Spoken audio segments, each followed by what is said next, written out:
जय हिंद साथियों। आज के इस क्लास में आप सभी का बहुत बहुत स्वागत है।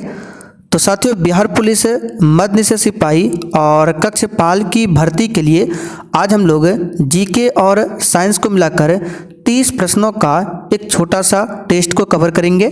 तो आप लोग पूरा टेस्ट को लगाइएगा और 30 में से आप कितने क्वेश्चन बना पाते हैं ये आपको सेशन के लास्ट में कमेंट करके बताना है।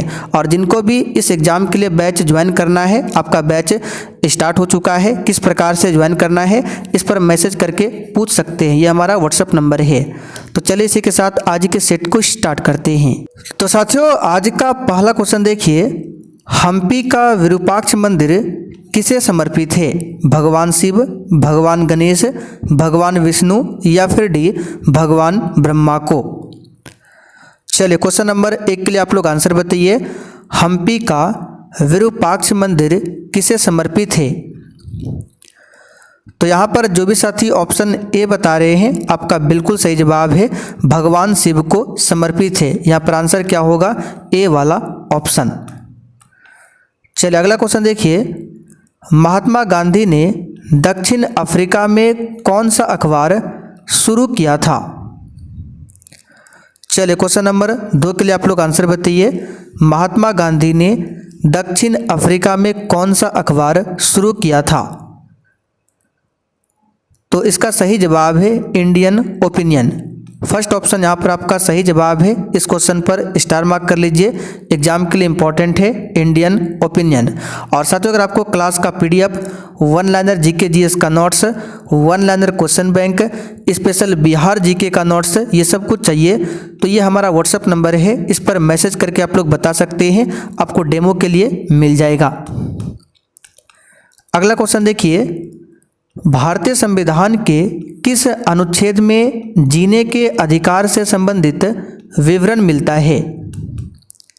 एक भी क्वेश्चन को आपको छोड़ना नहीं है, बहुत ही शानदार क्वेश्चन है। तो जीवन जीने का अधिकार ये मिलता है आर्टिकल 21 में। यहाँ पर फर्स्ट ऑप्शन आपका सही जवाब है, अनुच्छेद 21। चलिए आगे देखते हैं क्वेश्चन नंबर 4, भारतीय संविधान का कौन सा अनुच्छेद अल्पसंख्यकों के हितों की रक्षा से संबंधित है? और देखिए, जो भी साथी चैनल पर पहली बार आए हैं आप लोग चैनल को सब्सक्राइब कर लीजिए ताकि एक भी क्लास आपका छूटे ना। तो इसका सही जवाब है अनुच्छेद 29। क्या होगा? अनुच्छेद 29। चलिए आगे देखिए क्वेश्चन नंबर 5, निम्न में से किस चुनाव में महिलाओं के लिए 1/3 सीटें आरक्षित होती है?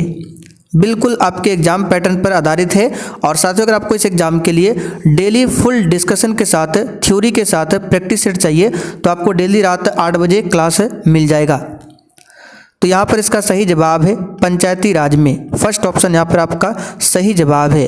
अच्छा, आप लोग कमेंट करके बताइए, पंचायती राज देश में सबसे पहले किस राज्य में लागू हुआ था? इसका आंसर कमेंट करके बताना है। चलिए आगे बढ़ते हैं, ब्रह्मांड में प्रचुर मात्रा में सर्वाधिक गैस कौन सी है? इसका सही जवाब है हाइड्रोजन। हाइड्रोजन को भविष्य का ईंधन भी माना गया है। इसकी खोज किसने किया था? तो हेनरी कैवेंडिश ने। किसने किया था? हेनरी कैवेंडिश ने हाइड्रोजन की खोज की थी। और ब्रह्मांड में प्रचुर मात्रा में ये है। चलिए आगे बढ़ते हैं, क्वेश्चन नंबर देखिए 7, हमारा सौरमंडल किस गैलेक्सी का एक हिस्सा है? इसका सही जवाब है आकाश गंगा का। किसका है? आकाश गंगा का। अगला क्वेश्चन, सूर्य का प्रमुख तत्व क्या है? बताइए, सूर्य का प्रमुख तत्व क्या है? तो सूर्य में मुख्य रूप से 2 गैसें होती है, एक होता है हाइड्रोजन, दूसरा होता है हीलियम। दोनों में सबसे प्रमुख तत्व है हाइड्रोजन। तो देखिए सी ऑप्शन में दिया हुआ है। चलिए आगे बढ़ते क्वेश्चन 9, किस ग्रह को पृथ्वी का जुड़वां के रूप में जाना जाता है? इसका सही जवाब है शुक्र ग्रह को पृथ्वी का जुड़वा ग्रह बोला जाता है। शुक्र ग्रह सौरमंडल का सबसे चमकीला और सबसे गर्म ग्रह है। चलिए आगे बढ़ते हैं। क्वेश्चन नंबर देखिए 10। नैत्रिणी द्वीप कहाँ पर स्थित है? साथियों इस एग्जाम के लिए आपका बैच स्टार्ट हो चुका है। डेली रात 8 बजे उसमें प्रैक्टिस सेट दिया जाता है। तो अगर आपको ज्वाइन करना है तो ये हमारा व्हाट्सअप नंबर दिया गया है, इसी पर मैसेज करना है।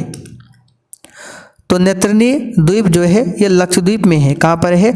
लक्षद्वीप। इसकी राजधानी कहाँ पर है? लक्षद्वीप की राजधानी कवरत्ती। आगे देखिए, मीठी क्रांति इनमें से किसके उत्पादन से संबंधित है? इसका सही जवाब है शहद उत्पादन से। चलिए आगे बढ़ते हैं। जीएसटी लागू करने वाला पहला देश कौन सा था? सही जवाब है फ्रांस। बी ऑप्शन आपका सही जवाब है, फ्रांस था। चलिए आगे बढ़ते 13। जनसंख्या वृद्धि के सिद्धांत को किसने विकसित किया था? एक भी क्वेश्चन को छोड़ना नहीं है और सेशन के लास्ट में आपको कमेंट करके बताना है अपना अपना स्कोर। तो इसका सही जवाब है जॉन माल्थस। देखिए सी ऑप्शन में दिया हुआ है माल्थस। आगे देखिए, मधुबनी कला क्या है?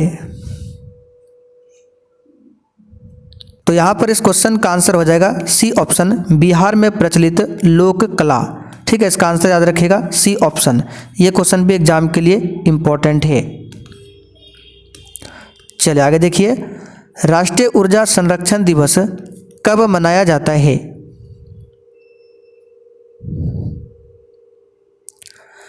ए आंसर करेंगे 14 दिसंबर को।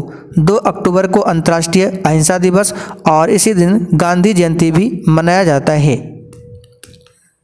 चलिए आगे बढ़ते क्वेश्चन नंबर 16।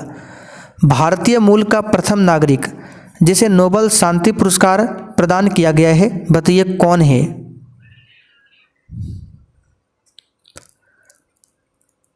सही जवाब है कैलाश सत्यार्थी। शांति पुरस्कार बोला गया है। ठीक है, नोबेल शांति पुरस्कार प्रथम नागरिक भारतीय मूल का कौन है? कैलाश सत्यार्थी। यहाँ पे रविंद्रनाथ टैगोर नहीं होगा, रविंद्रनाथ टैगोर को साहित्य के क्षेत्र में मिला था, ना कि शांति के क्षेत्र में।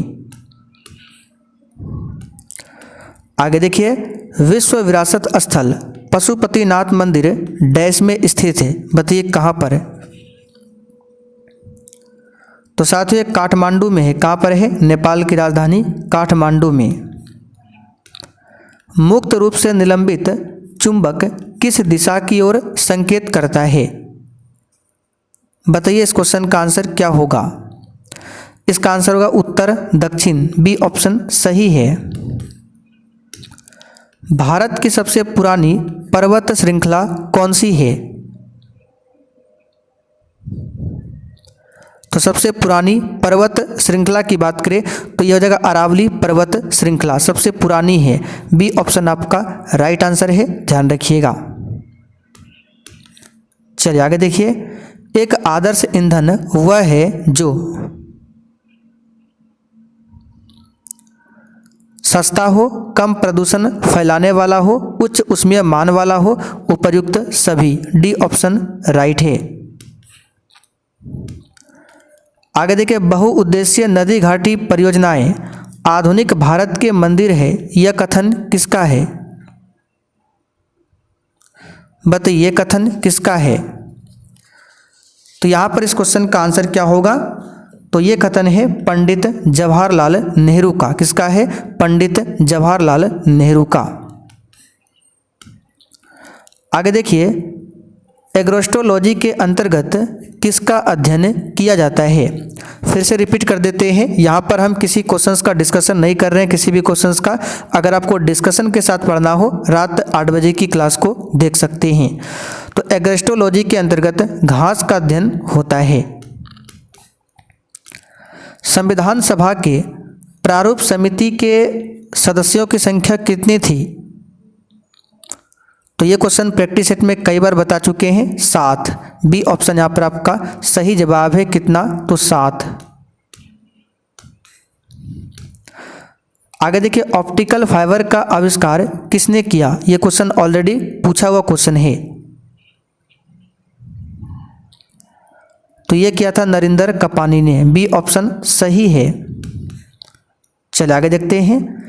1 ग्राम यूरेनियम लगभग कितने समान ऊर्जा का उत्पादन करेगा? बताइए इस क्वेश्चन का आंसर क्या होगा? तो 1 ग्राम यूरेनियम लगभग 4.5 टन उच्च ग्रेड कोयला के बराबर ये ऊर्जा का उत्पादन करेगा। बी ऑप्शन यहाँ पर सही है। क्षेत्रफल की दृष्टि से भारत का सबसे बड़ा राज्य कौन सा है? तो बिल्कुल बच्चों वाला क्वेश्चन है, राजस्थान। और सबसे छोटा पूछे क्षेत्रफल में तो गोवा हो जाएगा। पौधों में जल का परिवहन होता है, बताइए किसके द्वारा? तो पौधों में जल का परिवहन होता है जाइलम उत्तक के द्वारा। ठीक है, जाइलम उत्तक के द्वारा। आगे देखिए, निम्नलिखित में से किसमें साइट्रिक एसिड प्रचुरता से पाया जाता है? तो साइट्रिक एसिड यानी सिट्रिक अम्ल की बात करें तो ये आपको प्रचुर मात्रा में नींबू और संतरा में देखने को मिलेगा। दही में होता है लैक्टिक अम्ल, सिरका में होता है एसिटिक अम्ल। आगे देखिए, निम्नलिखित में से कौन सी नदी अरब सागर में गिरती है? तो ये भारत का मैप है, इधर आपका अरब सागर है, इधर बंगाल की खाड़ी। तो इसमें से आंसर हो जाएगा नर्मदा नदी। मध्य प्रदेश के अमरकंटक से निकलती है नर्मदा नदी, और ये नदी पश्चिम की ओर बहती है और अपना जल अरब सागर में जाकर गिराती है। आंसर क्या होगा? नर्मदा नदी। किस अम्ल से दूध में खट्टापन पैदा होता है? तो इसका सही जवाब क्या होगा बताइए? लैक्टिक अम्ल। बी ऑप्शन यहाँ पर आपका सही जवाब है। ठीक है, किस अम्ल के कारण? तो लैक्टिक अम्ल के कारण। तो साथियों, आज का सेट यहीं पर आपका कंप्लीट होता है। अब जिसको भी इस एग्ज़ाम के लिए बैच को ज्वाइन करना है, आइए आपको बता देते हैं। तो बैच को ज्वाइन करने के लिए आपको प्ले स्टोर से सबसे पहले ये वाला एप्लीकेशन डाउनलोड करना है। इसका नाम देख लीजिए, यहाँ पर लिखा हुआ है, लिंक इसका डिस्क्रिप्शन बॉक्स में भी मिल जाएगा। तो डाउनलोड करके ओपन कर लीजिएगा। उसके बाद आपको ऑल कोर्स पर क्लिक करना है। यहाँ पर जैसे ही क्लिक करेंगे सबसे नीचे आ जाना है। सबसे नीचे देखिए बिहार मद्य निषेध और कक्षपाल लिखा हुआ है। तो यहाँ पर पेमेंट करके इस बैच को ले सकते हैं। ऑलरेडी बहुत सारे बच्चे इस बैच को ज्वाइन करके अपनी तैयारी स्टार्ट कर चुके हैं। बैच में क्या क्या मिलेगा सब कुछ लिखा हुआ है, और कोई भी डाउट हो तो ये हमारा व्हाट्सएप नंबर दिया गया है, इस पर भी मैसेज करके आप लोग जानकारी ले सकते हैं।